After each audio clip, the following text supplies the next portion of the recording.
राहुल गांधी ने अपने ही एक नेता को एक सलाह दी और कहा कि तुम जो कर रहे हो वो काम तो अच्छा है, मैं तुम्हें 2-3 सुझाव भी देता हूं, लेकिन उससे भी ज्यादा बड़ी सलाह तुम्हें यह है कि अपने स्टेट के लोगों को देख लेना। तुम्हारे स्टेट में हमारे नेता कुछ ऐसे ही हैं। कुल मिलाकर यह सलाह किसे दी गई? राहुल गांधी ने आखिरकार किन लोगों की तरफ उस नेता का ध्यान खींचा और आखिरकार ये यात्रा कौन सी है? कांग्रेस के भीतर बैठे हुए तमाम स्लीपर सेल्स जो राहुल गांधी की निगाह में चढ़े हुए हैं, क्या आज की तारीख में उसी की बानगी देखने को मिली जब एक नेता ने एक किस्सा सरेआम सुना दिया? सारी बातें जरा विस्तार से। नमस्कार, मैं स्वप्निल और आप मुद्दा देख रहे हैं। आगे बढ़े उससे पहले एक छोटी सी अपील है। मुद्दा इन दिनों एक गंभीर आर्थिक संकट से जूझ रहा है। इसके पीछे दो प्रमुख कारण हैं। पहला ये कि हमारे मेन बैंक अकाउंट बीते कई महीनों से फ्रीज चल रहे हैं, तो दूसरी तरफ हमारे 2.5 साल पुराने चैनल को भी हमसे छीना जा चुका है। ऐसे में डे टू डे ऑपरेशंस में जब मुद्दा को कुछ तकलीफों का सामना करना पड़ रहा है, यदि आप चाहें, यदि आप सक्षम हो, तो छोटी छोटी मदद मुद्दा की जरूर कीजिएगा। अब आगे बढ़ते हैं और सबसे पहले मैं चाहता हूं आपको एक वीडियो दिखाई जाए, एक वीडियो जिसने इस समय कांग्रेस के भीतर ही खलबली मचा रखी है। मेरा तो एक ही नेता है भाई, दूसरा साहब को छोड़ के। राहुल गांधी जी से मैंने बात की थी और मैंने अपना बताया था, मैंने कहा कि इस तरह से मैंने सोचा है। और राहुल गांधी में और औरों में फर्क बताता हूं आपको क्या है। और जिस भी नेता से मैंने बात की ना, सब पता है क्या पूछते थे, इससे हासिल क्या करना चाहते हो? कांग्रेस में नया व्यवहार बनाना चाहते हो या कांग्रेस का होना चाहते हो? सिर्फ राहुल गांधी वो आदमी था जिसने मुझसे सीधी सीधी यात्रा की बात करी कि क्या है, क्या विचार है, क्या संदेश लेकर जाना चाहते हो, इसको बेहतर करने के लिए क्या किया जा सकता है, और 2-3 सुझाव दिए। कोई लाज लपेट नहीं, कोई राजनीति, लेकिन हाँ यूं जरूर कही थी कि आज तुम अपने स्टेट वालों को देख लियो, तुम्हारी स्टेट थोड़ी वहां के नेता ऐसे ही है।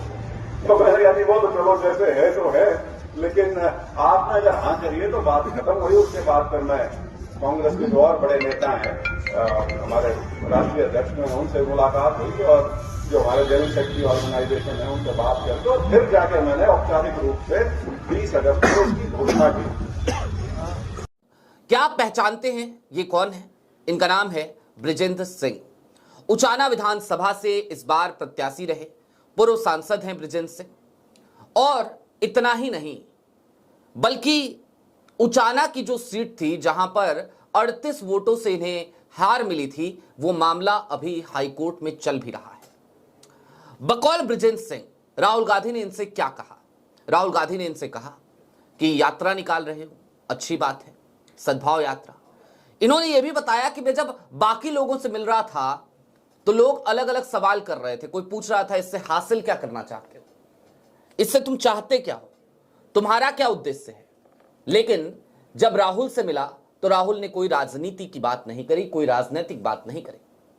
उन्होंने 2-3 सुझाव दिए यात्रा को लेकर, यात्रा को सराहा भी। और उसके बाद राहुल गांधी ने सीधे तौर पर यह सलाह दी कि भाई देख लेना, तुम्हारे स्टेट में यानी कि हरियाणा में तुम्हारे नेता कुछ ऐसे ही हैं। जाहिर सी बात है, राहुल गांधी की अनुमति लेकर बृजेंद्र सिंह ने यात्रा शुरू करी। अलका लांबा से मुलाकात करी थी।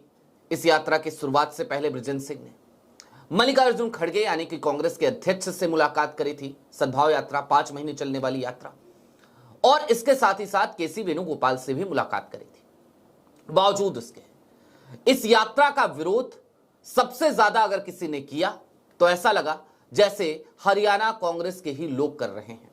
हरियाणा कांग्रेस के प्रदेश अध्यक्ष राव नरेंद्र भी इस यात्रा को अपनाने से दूरी बनाते नजर आ रहे हैं। भूपेंद्र हुड्डा फैमिली वो दूरी बनाते हुए नजर आ रही है। हालांकि कांग्रेस के कई और नेता समय समय पर इस यात्रा में जरूर शामिल हो रहे हैं।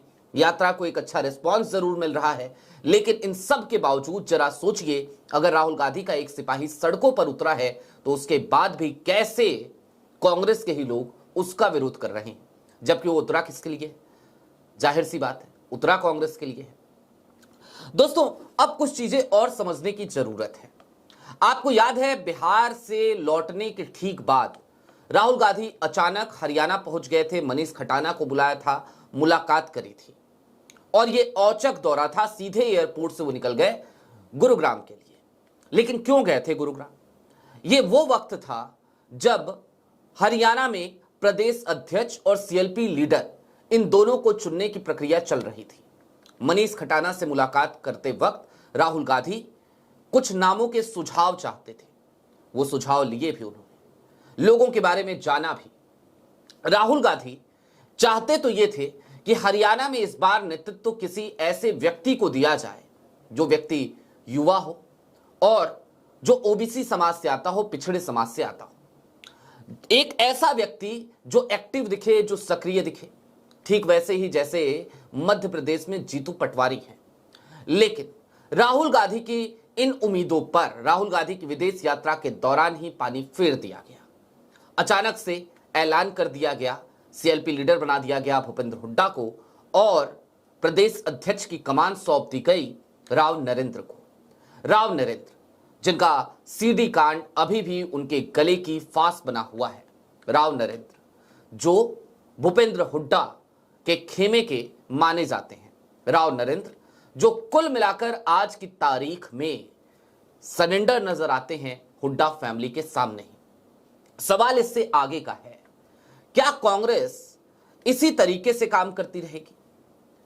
ये एक ऐसा सवाल है जो सिर्फ हरियाणा नहीं बल्कि देश के कोने कोने में गूंज रहा है कांग्रेस की कार्यप्रणाली को लेकर। राहुल मेहनत करना जानते हैं, राहुल मेहनत करते हैं, राहुल कोशिश करते हैं। राहुल के तमाम सिपाही, तमाम सेनापति, वो भी लगातार राहुल के साथ कंधे से कंधा मिलाकर चल रहे होते हैं। लेकिन इन सब के बावजूद राहुल के उन सिपाहियों को, सेनापतियों को विरोध का सामना करना पड़ता है। खुद राहुल गांधी को अपनी ही पार्टी में कई तरीके के विरोध का सामना करना पड़ता है। इसे विरोध ही तो कहा जाएगा। जरा सोचिए, कांग्रेस का निर्विवाद रूप से आज की तारीख में सबसे बड़ा चेहरा कौन है? जाहिर सी बात है, इस सवाल का एक ही जवाब हो सकता है। वो जवाब है नेता प्रतिपक्ष राहुल गांधी। बावजूद इसके कांग्रेस के फैसलों में राहुल गांधी की इच्छाएं झलकती नहीं है। बिहार में जरूर झलकी, कृष्णा अल्लावरू को उन्होंने वहां भेजा, लेकिन कृष्णा अल्लावरू को भेजने के बावजूद आज की तारीख में कृष्णा अल्लावरू के ऊपर तमाम आरोप बिहार में बैठे स्लीपर सेल्स ने लगाना शुरू कर दिया। यह पहली बार हुआ बिहार में जब कांग्रेस का टिकट, कांग्रेस के तमाम टिकट वो सदाकत आश्रम से तय हुए। यह पहली बार हुआ जब कांग्रेस आरजेडी को अपनी लिस्ट समाती है। यह पहली बार ही हुआ जब कांग्रेस ने सदाकत आश्रम से यानी कि कांग्रेस कार्यालय से तमाम फैसले लिए। बावजूद उसके कांग्रेस के भीतर ही कृष्णा अल्लावरू का विरोध, उधर बिहार में कृष्णा अल्लावरू तो इधर बृजेंद्र सिंह का विरोध। ये अजीब सी स्थितियां हैं जिन स्थितियों से कांग्रेस इस समय दो चार हो रही है। जाहिर सी बात है, कांग्रेस के लिए यह समय एक संक्रमण काल सा है, एक संक्रमण काल चल रहा है जिसमें कांग्रेस खुद को रिफॉर्म करना चाह रही है। कांग्रेस को रिफॉर्म करने के लिए राहुल गांधी तमाम तरीके की मेहनत भी कर रहे हैं, जमीन पर भी जा रहे हैं, लोगों से मिल भी रहे हैं, उन तमाम नेताओं को प्राथमिकता भी दे रहे हैं जो कांग्रेस के प्रति समर्पित हैं। लेकिन इन सब के बावजूद हालात तो आज की तारीख में यही दिखते हैं कि राहुल चाहे जितनी भी मेहनत करें, जितनी भी कोशिश करें, उनकी तमाम कोशिशों पर, उनकी तमाम मेहनत पर पानी फेरने का काम कोई और नहीं बल्कि कांग्रेस में बैठा हुआ स्लीपर सेल ही करता हुआ नजर आता है। अब बृजेंद्र सिंह ने आज की तारीख में जब ये बयान दिया, ये बात बोली, सरेआम बोली, तो जाहिर सी बात है स्लीपर सेल्स को झटका जरूर लगा होगा, बुरा भी लगा होगा। उन्हें इस बात का भी एहसास हो गया होगा कि राहुल गांधी किन लोगों के बारे में बात कर रहे थे।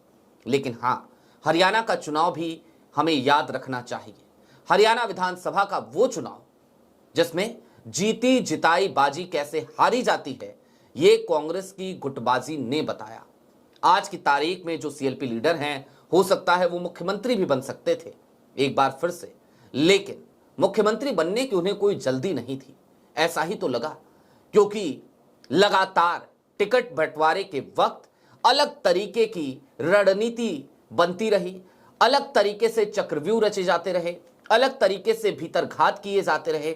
हरियाणा के विधानसभा चुनाव में यही सब कुछ होता रहा। निश्चित तौर पर वोट चोरी एक बड़ा मुद्दा है, जरूर है, हरियाणा के चुनाव में भी है, महाराष्ट्र के चुनाव में भी है, लेकिन इन सब से कहीं ज्यादा अगर कोई और बड़ा मुद्दा है तो वो है कांग्रेस के भीतर बैठे हुए वो तमाम स्लीपर सेल्स, वो तमाम गद्दार जो वोट चोरी से भी कहीं ज्यादा खतरनाक कांग्रेस के लिए साबित हो रहे हैं। आपकी क्या राय है हमें कमेंट बॉक्स में जरूर बताइएगा। अभी के लिए दीजिए इजाजत। ऐसे ही तमाम अपडेट्स, तमाम डेवलपमेंट्स के लिए जुड़े रहिए मुद्दा के साथ। चलते चलते फिर वही अपील, चैनल पे नए हो सब्सक्राइब करते हुए जाइएगा, सक्षम हो तो छोटी छोटी मदद मुद्दा की जरूर कीजिएगा। बहुत शुक्रिया।